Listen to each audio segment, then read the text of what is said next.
Parfois, l'amour ressemble à une attente, à un cœur qui bat au rythme des absences, qui épie les silences, qui croit que tenir l'autre très fort est la seule façon de ne pas le perdre. C'est le territoire d'un attachement particulier, celui du cœur anxieux, un océan intérieur où chaque vague porte une question, où chaque reflux semble emporter avec lui une promesse. Mais il existe un autre rivage, un jardin intérieur où la relation n'est pas une vigilance, mais un repos, où aimer n'épuise pas, mais restaure. Comment passer d'un rivage à l'autre? Comment la peur d'être abandonné se transforme-t-elle en confiance d'être aimé?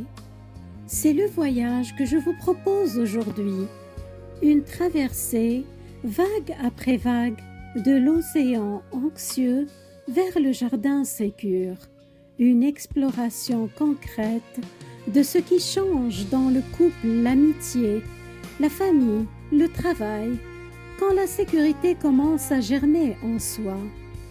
Ici, c'est Fatem Zahra Alami, au micro de Au cœur des relations, un espace où nous exhumons délicatement les fragilités que nous cachons, non comme des faiblesses, mais comme les précieux fragments qui racontent notre histoire humaine. Pour cela, embarquons le temps d'un instant sur cet océan intérieur pour écouter ce que nous murmure dans le secret de ces vagues, ce cœur anxieux. Non pour nous y noyer, mais pour en comprendre les courants et retrouver ensuite la terre ferme de la sérénité. Comment le cœur anxieux bat-il dans le couple? Comment murmure-t-il entre amis? Quelle empreinte laisse-t-il dans une salle de réunion ou autour d'une table de famille? Sur ces mots, posons doucement notre embarcation. C'est par cette écoute précise que notre traversée commence. Prenons donc le large.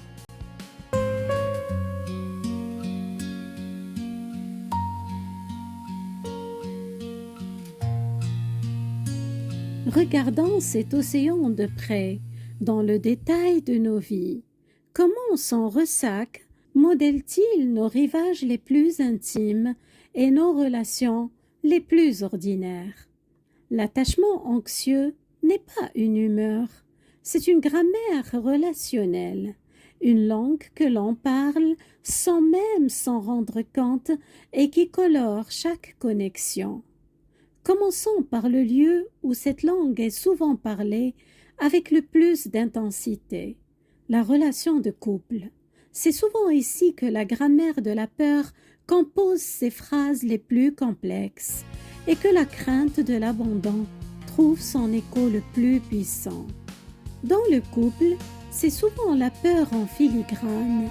C'est interpréter un silence de 2 heures comme un prélude à l'abandon.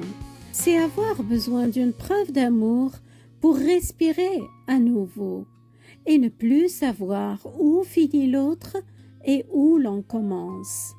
La relation peut devenir un miroir déformant. On ne se voit plus que dans le reflet du regard de l'autre, cherchant désespérément la confirmation qu'on y existe encore. En amitié, c'est parfois cette loyauté absolue qui devient une attente tout aussi absolue. Se sentir blessé si une amie ne partage pas immédiatement une joie ou une peine. Craindre d'être remplacé dans un groupe. Se demander, suis-je assez drôle, assez intéressant, assez présent pour mériter cette place? En famille, l'attachement anxieux peut se traduire par le sentiment de devoir porter seul la responsabilité du lien. La motivation bascule alors de l'élan naturel à une stratégie de sécurisation fondée sur la peur de rester seul. Au travail, cela se manifeste souvent par une hypersensibilité au feedback. Voir une simple suggestion comme une remise en cause totale. Chercher constamment la validation du manager. Craindre les conflits à un point qui peut mener au surmenage par peur de décevoir ou de se faire rejeter. Dans tous ces contextes, un même moteur, la peur que le lien ne soit pas assez solide pour tenir si on ne le tient pas soi-même très fort. Ainsi se dessine jour après jour le paysage relationnel du cœur anxieux. Il est habité par une peur en creux, celle de voir le lien aussi solide, semble-t-il, s'effriter sous ses doigts. Cette peur entretient une vigilance sans repos, un radar émotionnel constant, braqué sur l'autre, à l'affût du moindre signe de retrait. Cela se manifeste par un besoin vital de réassurance, une soif que rien ne semble pouvoir étancher durablement, car souvent, sans même en être conscient, la personne anxieuse fait une équivalence subtile et douloureuse.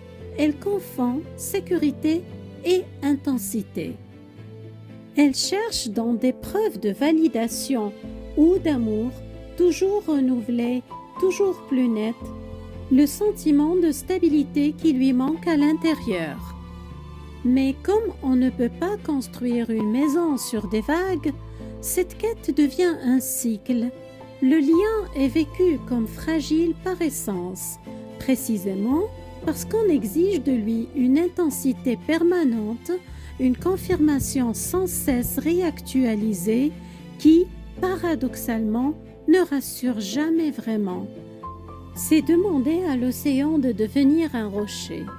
Regardons maintenant de plus près comment cette langue de l'attente se parle dans le creux le plus intime, la relation de couple ou les liens d'une extrême proximité.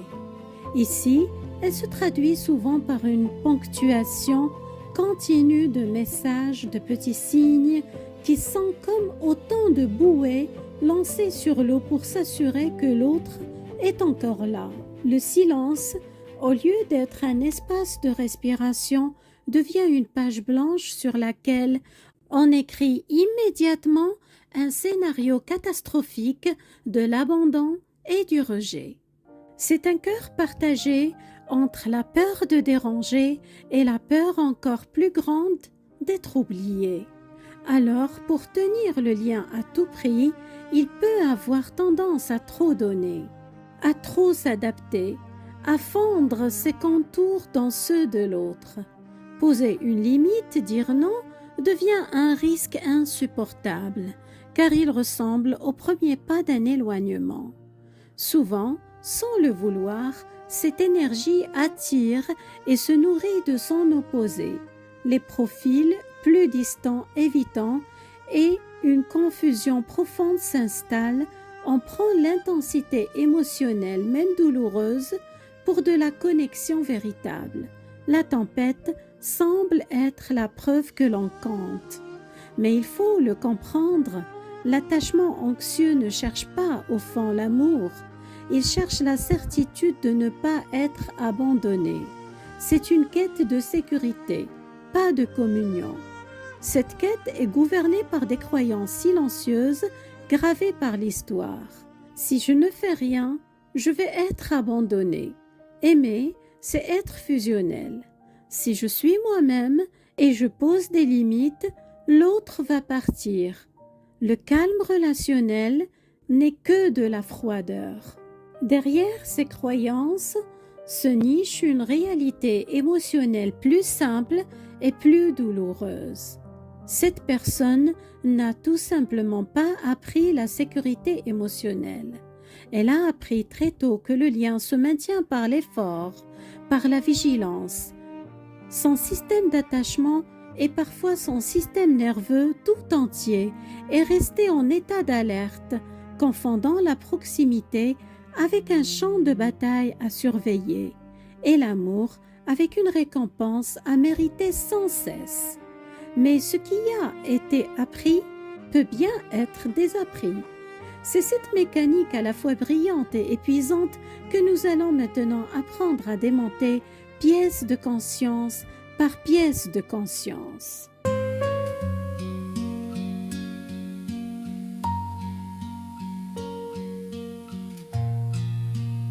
Et c'est ici, dans ces eaux anxieuses de l'attente, que naît souvent un mirage puissant, celui de la dépendance affective. Il est crucial de faire la distinction. L'attachement anxieux est une stratégie. Je surveille le lien pour me sentir en sécurité.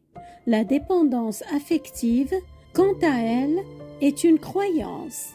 Je ne peux pas être en sécurité sans ce lien. Ma valeur, mon équilibre, ma paix en dépendent.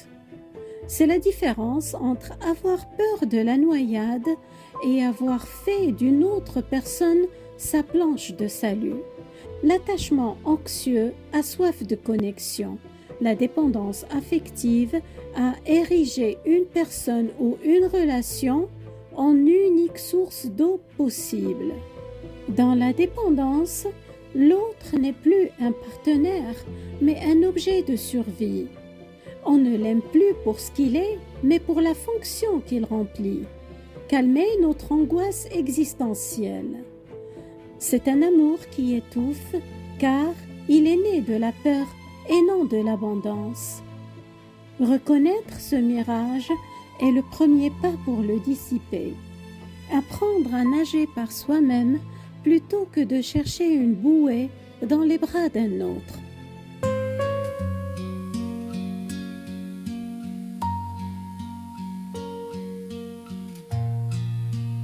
Concrètement, comment passe-t-on de la surveillance à la confiance, de la soif panique à la source intérieure? Le chemin ne consiste pas à éradiquer son besoin de lien, qui est légitime et humain, mais à en changer la source d'approvisionnement.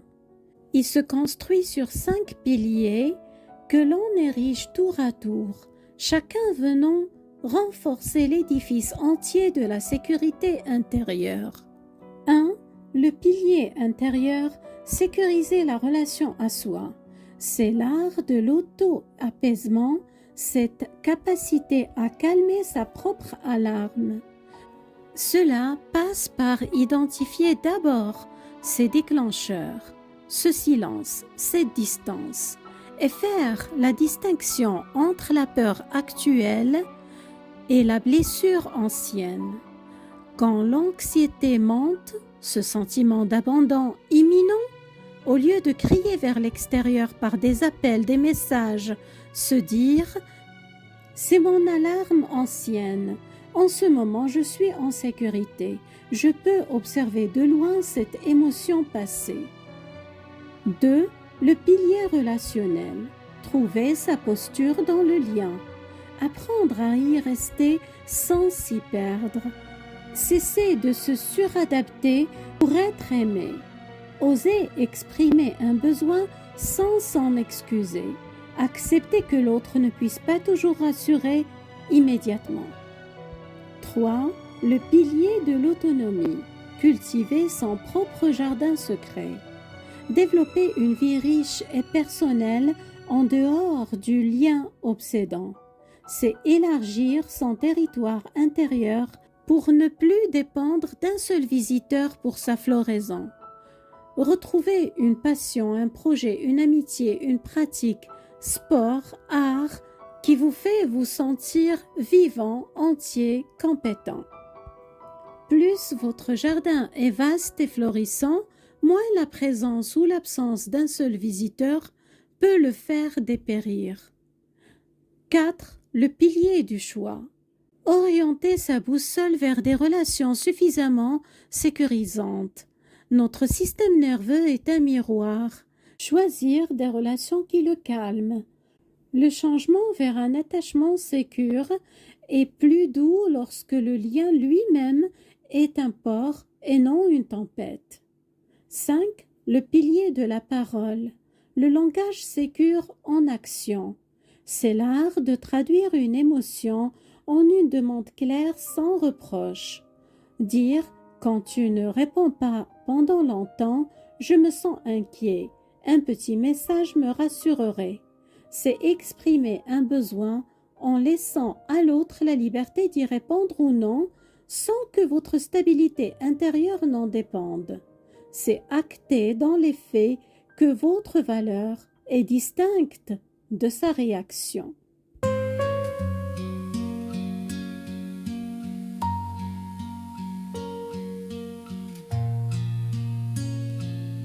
Ces pratiques ne suppriment pas les vagues. Elles sont les rames qui, jour après jour, nous rapprochent de l'autre rive, celle où le jardin de la sécurité peut prendre racine. Elles apprennent à naviguer autrement. Et un jour, on remarque de nouveaux signes. On est moins obsédé par les réponses de l'autre. Le silence devient tolérable, voire paisible. On découvre qu'on peut poser une limite sans panique. Un désaccord peut faire mal, mais ne fait plus tout effondrer. L'autonomie de l'autre n'est plus une menace, mais une preuve de santé du lien. Et surtout, le sentiment de notre propre valeur commence à se détacher du regard de l'autre. L'amour devient alors moins une question de « est-ce que tu m'aimes ?» et plus une expérience partagée de « nous sommes bien ensemble ». On ne devient pas sécure comme on change de costume. On intègre des capacités sécures dans son propre paysage anxieux. On construit un phare au milieu de son océan. Devenir plus sécure, ce n'est pas ne plus avoir peur, c'est ne plus être dirigé par la peur.